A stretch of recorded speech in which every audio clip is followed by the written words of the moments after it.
Kerinduan kami hanya ingin melekat di hati-Mu Tuhan. Terima kasih Tuhan Yesus.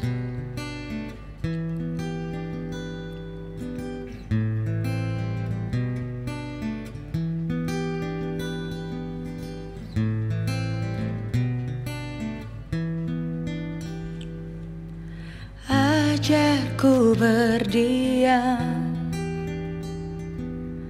dekat di hati-Mu, di saat ku berpaling, temukan cinta-Mu. Di sana Kau menanti untuk bawaku lagi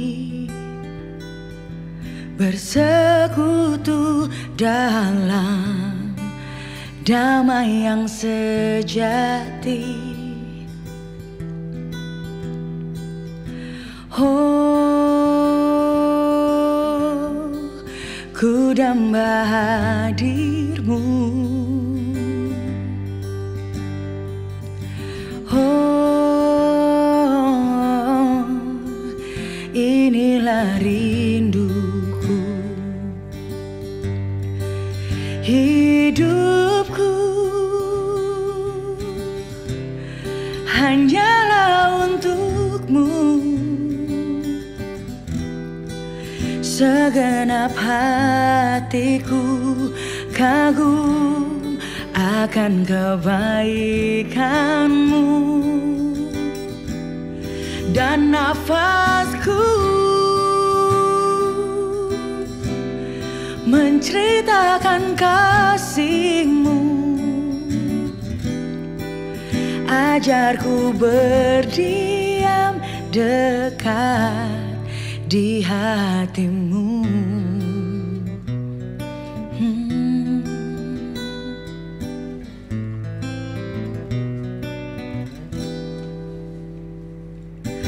Ajarku berdiam dekat di hati-Mu,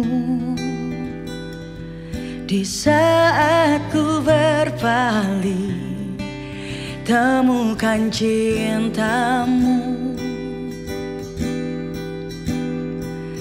Di sana Kau menanti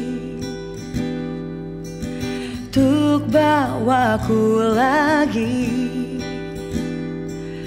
bersekutu dalam damai yang sejati. Oh, ku damba hadir-Mu.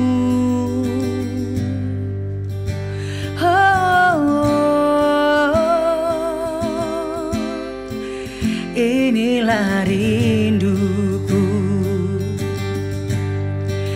Hidupku hanyalah untuk-Mu. Segenap hatiku kagum akan kebaikan-Mu, dan nafasku menceritakan kasih-Mu. Ajarku berdiam dekat di hati-Mu. Bawaku lebih dekat Tuhan, menikmati kasih-Mu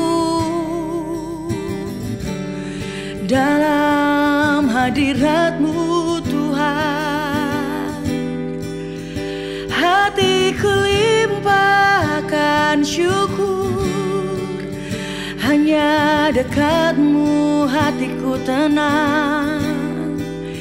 Sebab Kau Allah, sebab Kau Tuhan yang layak disembah. Oh, oh, ku damba hadirmu.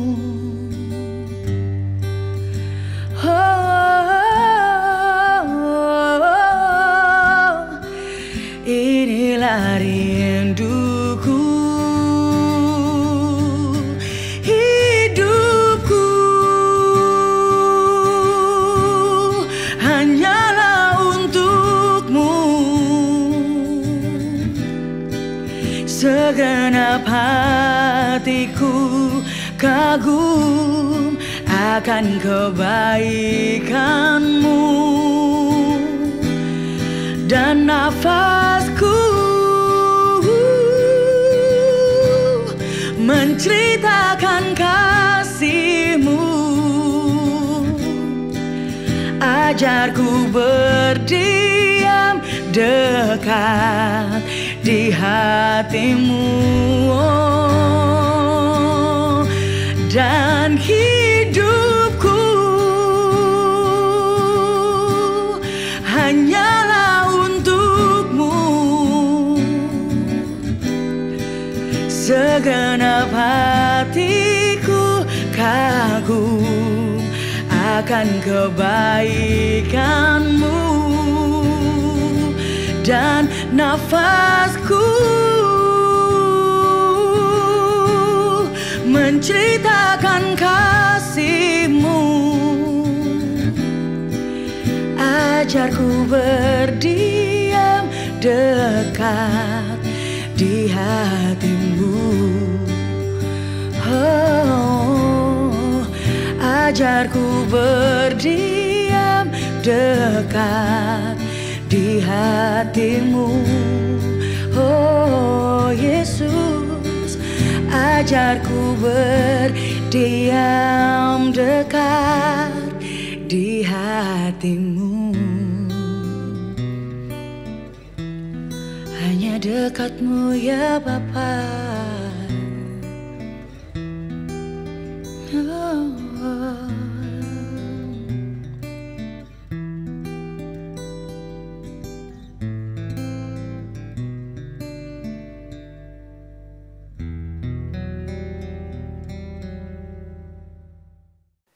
Yang pertama, kalau saudara percaya dan bertindak tanpa mendengar, itu cuma asumsi dan tindakan tanpa dasar. Lalu kemudian kita mulai klaim-klaim firman Tuhan. Kita bilang, wah ini saya pasti diberkati, Tuhan pasti buka jalan. Lalu kita klaim, Tuhan mengasihi saya. Tanpa kita dengar. Saudara, firman Tuhan itu bukan cuma kita baca lalu kita klaim-klaim. Apakah firman itu berbicara? Betul kita baca firman Tuhan, logos itu. Tapi apakah dia berbicara? Apakah firman itu berbicara kepada kita? Bahwa iya saya akan berkati kamu. Iya ini caranya. Apakah itu datang dari Tuhan? Atau kita main klaim? Makanya sering kita berjalan dengan asumsi tanpa dasar.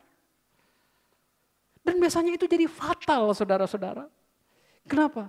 Karena yang mendengar, percaya dan bertindak tanpa mendengar itu maksudnya begini. Kita nggak mendengar dengan baik. Seringkali kita bilang kita mau lakukan kehendak Tuhan tapi pakai cara kita. Dan kehendak Tuhan harus dilakukan pakai cara Tuhan. Kita nggak bisa ambil kehendak Tuhan pakai cara kita. Siapa yang pernah lakukan itu? Abraham pernah lakukan itu saudara. Dia bapak orang beriman tapi dia pernah lakukan sesuatu berdasarkan cuman dia bertindak. Dia cuma percaya, lalu dia bertindak. Tapi dia nggak mendengar. Dia tahu kehendak Tuhan bahwa dia punya keturunan. Dia akan punya keturunan. Padahal dia dengan istrinya sebenarnya sudah, Abraham dengan istrinya sebenarnya sudah nggak masuk dalam usia-usia produktif untuk punya anak. Tetapi gini, yang bicara ini Tuhan. Dia percaya. Nah, tapi dia pakai caranya, dia ambil Hagar. Dia hampiri Hagar. Lahirlah Ismail.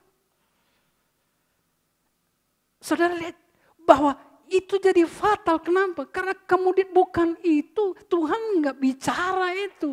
Kamu punya keturunan bukan caranya kamu hampiri Hagar. Siapa lagi yang lakukan itu? Musa. Musa lakukan itu. Dia dengar. Cuman dia nggak mendengar dengan baik. Dia nggak berdasarkan itu. Misalnya dia dengar acungkan tongkatmu kepada ke gunung batu itu. Yang Musa buat bukan, dia pukul. Apa yang terjadi? Dia gak boleh masuk karena melanggar kekudusan. Tuhan gak suruh dia, Tuhan gak bicara pukul, tunjuk. Siapa lagi? Daud pernah lakukan itu, saudara-saudara. Daud tahu bahwa memindahkan tabut itu dari rumah Abinadab, ya, dari tempatnya itu ke kota, itu sesuatu yang baik. Tapi Tuhan gak pernah suruh dia untuk lakukan itu dan naikkan ke kereta. Dia gak pernah dengar itu baik-baik. Yang terjadi Uza mati. Itulah asumsi tanpa dasar. Kita pikir, oh iya, kita main klaim firman. No. Biasakan untuk dengar dengan baik. Mari kita belajar melakukan kehendak Tuhan, pakai cara Tuhan. Bukan pakai cara kita. Kalau kita melakukan kehendak Tuhan, kita mentaati Tuhan, pakai caranya dia. Itu artinya kita mendengar dengan baik. Dan kita percaya dan kita lakukan. Yang kedua, mendengar dan bertindak tanpa percaya menghasilkan keraguan. Kekhawatiran, bahkan ketakutan. Saudara bagus kan tadi Petrus bilang, kalau engkau menyuruhnya, karena engkau yang menyuruhnya juga, aku akan melakukannya. Tapi begini, di dalam Matius 14, satu ketika Yesus datang, Yesus berjalan di atas air, menghampiri murid-murid yang sedang ada di atas perahu. Petrus melihat, wow. Terus Petrus spontan berteriak, Tuhan, suruh saya datang kepadamu. Terus apa Yesus jawab? Yesus bilang, sini Petrus, marilah ke sini. Petrus mulai jalan. Wah, yang pernah jalan di atas air bukan cuma Yesus. Petrus juga pernah jalan di atas air. Masalahnya sampai di tengah jalan dia lihat ombak, angin, dia takut. Lalu dia mulai tenggelam. Ketika mulai tenggelam ayat 14, Tuhan Yesus mengulurkan tangannya dan berkata, hai kamu orang yang kurang percaya, mengapa engkau bimbang? Kalau kita cuma mendengar, dia bilang, sini, jalan. Ayo tebarin jalan. Tapi kalau misalnya di tengah kita lakukan itu, kita nggak percaya, hasilnya ada keraguan-raguan. Yakobus bilang orang yang bimbang nggak akan dapat apapun. Saudara sudah dengar, dia sudah bicara. Tapi cuma angin dan ombak lebih mempengaruhi kita. Ketakutan lebih datang menguasai kita. Jangan harap kita akan dapat sesuatu. Jangan heran kalau tindakan itu kemudian jadi fatal. Tapi masih ada Yesus yang bilang begini, mengapa kamu bimbang? Kalau suara itu datang buat saya dan saudara, mesti kita perhatikan. Perhatikan tangan dia yang genggam, gitu. Tangan Petrus itu. Bayangkan kalau itu tangan kita. Kita mungkin sekarang lagi tenggelam karena kebimbangan kita mungkin. Tapi tangannya tetap bilang begini, mengapa kamu bimbang? Dia cuma bukan bilang begitu, dia juga tarik naik. Dan akhirnya Petrus bisa selamat naik sampai di atas perahu. Pengalaman dia menunjukkan begini, udahlah. Kalau dia yang suruh, jalan aja. Nanti Tuhan yang sibuk mikirin bagaimana saudara ngambang di atas air.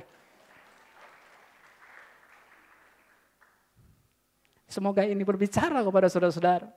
Yang ketiga, mendengar dan percaya tanpa ketaatan adalah teori indah tanpa bukti. Kita dengar, oh ya, kita percaya. Tapi tanpa ketaatan, itu adalah teori yang indah tanpa bukti. Banyak orang suka bicara seperti itu. Iya, kita sebagai orang percaya, anak Tuhan, kita harus dengan kasih, dengan rendah hati. Tapi saudara gak pernah rendah hati, masalahnya. Jadi itu jadi teori yang indah. Percaya, dalam situasi begini kita harus percaya, Tuhan itu berkuasa. Betul, kita dengar itu firman Tuhan, kita percaya. Tapi kita gak pernah bertindak dengan percaya. Itu juga akan jadi teori yang indah tanpa bukti. Bedanya begini saudara, ada orang yang jalan koar-koar. Tapi hidup dia menunjukkan kasih karunia. Orang bisa melihat Kristus Yesus hidup dalam. Bagaimana dia berjalan dengan iman, bagaimana dia berjalan kerendahan hati. Bagaimana dia menabur dengan kasih, bagaimana dia berjalan dengan kasih karunia.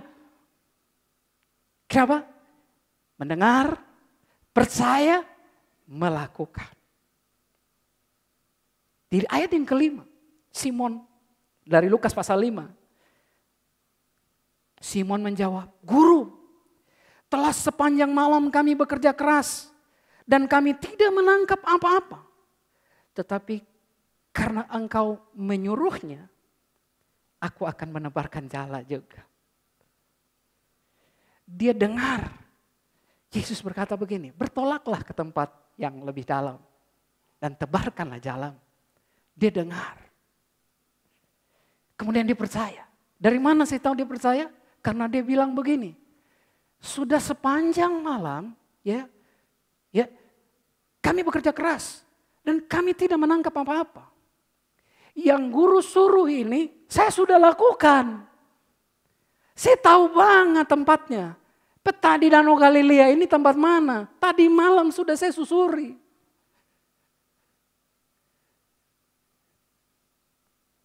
Tapi dia mengabaikan semua. Yang sebagai orang yang paling tahu di situ, sebagai seorang nelayan yang sudah biasa dengan tangkap ikan, dan dia sudah membuktikan bahwa hasil apa yang dia sudah jalani dengan semua keahlian pengalaman dia, nggak ada hasil. Tapi karena engkau menyuruhnya, berarti dia percaya. Dia percaya loh, tapi karena engkau menyuruhnya, aku melakukan juga. Waktu Petrus berjalan dan dia kemudian mengayuh, itu keputusan dia. Yesus cuma bicara, tapi dia nggak mengayuh perahunya. Petrus, Simon yang mesti mengayuh sendiri. Waktu Tuhan bicara, saudara yang mesti mengayuh perahu saudara. Saudara yang mesti berjalan dengan taat. Waktu ditebarkan jala, nggak ada idenya bahwa di situ ada ikan. Karena dia sudah melakukannya semalaman. Idenya dia, karena engkau menyuruhnya, saya melakukan juga. Saya ini cuma drama saudara-saudara, tapi saya membayangkan begini. Waktu dia tebar, sama sekali dalam pikirannya itu, karena tadi malam dia baru di situ, nggak ada apa-apa. Jadi dia tebar aja. Kenapa dia mau tebar? Karena engkau yang menyuruhnya. Firman dari Bapaknya.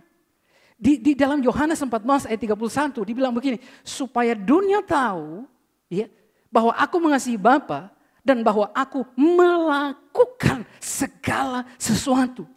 Seperti yang diperintahkan Bapa kepadaku, bangunlah. Marilah kita pergi dari sini. Saya mau kasih garis bawah ini saudara, bahwa Yesus adalah model yang sempurna dari ketaatan. Saya antarkan saudara dengan satu cerita yang terambil dari Matius 3 ayat 13 sampai dengan ayat yang ke-15. Matius 3 ayat 13 sampai 15, maka datanglah Yesus dari Galilea ke Yordan kepada Yohanes untuk dibaptis olehnya. Tetapi Yohanes mencegah dia, katanya, akulah yang perlu dibaptis olehmu dan engkau yang datang kepadaku. Lalu Yesus menjawab, katanya, biarlah hal itu terjadi. Karena demikianlah sepatutnya kita menggenapkan seluruh kehendak Allah. Dan Yohanes pun menurutinya. Saudara, di dalam mulai dari ayat yang pertama, bicara tentang Yohanes Pembaptis yang menyuruhkan bertobatlah. Bertobatlah karena kerajaan Allah sudah dekat. Dan Yohanes pun berkata begini, baptisan itu tanda pertobatan. Pertanyaan saya, Yesus mesti bertobat dari apa saudara? Baptisan adalah tanda pertobatan. Dari bertobat dari dosa-dosa kita. Pertanyaannya, Yesus bikin dosa apa? Waktu dia bilang biarlah hal itu terjadi. Karena demikianlah kita menggenapkan seluruh kehendak Allah. Dia sedang bilang begini, gak penting saya berdosa atau tidak. Gak penting apa yang terjadi. Tapi ini adalah kehendak Allah.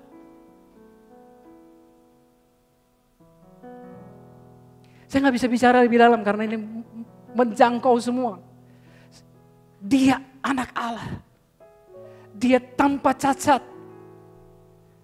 Dia gak ada dosa, dia pikul kita semua. Tapi waktu dia melakukan ketaatan, dia benar-benar mengosongkan dirinya. Setelah itu, kemuliaan Tuhan memenuhi tempat itu. Roh Kudus dalam dalam manifestasi burung merpati. Dan ada suara dari surga, inilah anak yang kukasihi. Kepadanya lah aku berkenan. With him I am well pleased. Saya memasukkan perkataan itu dalam saya.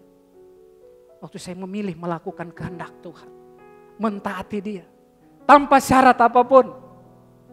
Cuman satu. Karena engkau menyuruhnya, aku akan melakukannya juga.